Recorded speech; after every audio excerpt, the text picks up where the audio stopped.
So we know this. Hurricanes and storms have proven to be dangerous, not just as storms, but as political tools. Superstorm Sandy is always used as an example. The October surprise in 2012 could be thought of as that moment when the 2012 election was decided as President Obama worked with Republican Governor Chris Christie to bring the tri-state area back to normal as quickly as possible.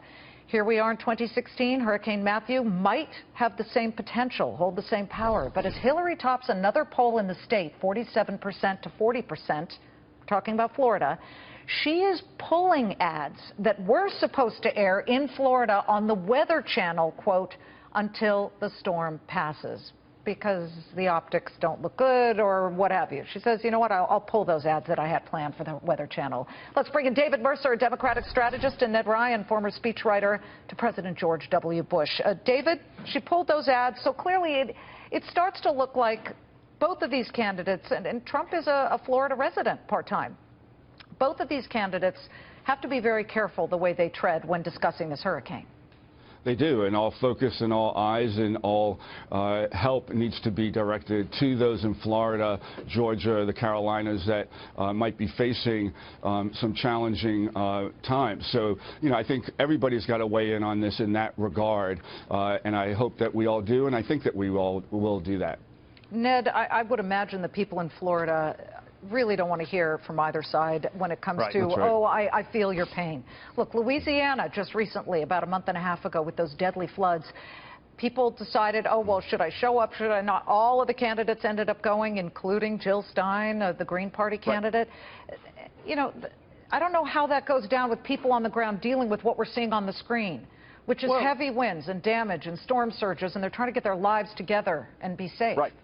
Well, I mean, I will say this. I mean, obviously politics is very much a secondary thing at this point in the game. And, you know, yeah, you look back at Sandy, you know, October 2012, it really was, it did impact the elections, you know, and kind of put everything on hold for a period of time, and everybody rallied around the leader. And that's what, you know, these things tend to do, is you rally around the leader to help things get back to normal. So I'm going to be curious, though, to see what the impact is on the elections beyond the fact that it's going to put things on pause for a little bit. Will it impact it moving forward? What are the responses going to be? I mean, I thought Donald Trump did an excellent job in responding to the Louisiana floods and getting down there and being of help. So I'm going to be curious to see what happens. Again, we're going to know a lot more next week as to what the impact will be. Well, let's go to the impact of the next debate in St. Louis, and it is coming up. David, it's a different format. It's a town hall format where the questions come from diverse groups. They are non-filtered. How does Hillary get the edge on that? The same way that she scored a technical knockout in the last debate, that is poise, connecting with the voters, looking in the camera, connecting again directly with them, and staying focused with warmth as well as strength conveyed to the voters, directly opposite what Donald Trump did in the first debate. That's how she'll do it. What worked last time should work this time, and I think with the focus and preparation, that's what we'll come to see, at least from Hillary Clinton going into the next debate on Sunday. Ned, something tells me you completely disagree, and that Donald Trump's the best format might be a town hall debate. No, well, I mean, here's the thing. I think if Donald Trump can take a little bit of a page from what Mike Pence did the other night and realize, listen, you've got to go in with a plan. You have to understand what you actually want to communicate in this setting, and don't be guilty of trying to answer the question. I think what Trump did in the last debate, and yeah, he did get beaten. You know, 3-1. People who were watching thought that Hillary won. I thought the interesting part was that Hillary only really got a 2-point bounce out of it. But here's the thing. This is what Donald Trump has to do in preparing for Sunday night's town hall.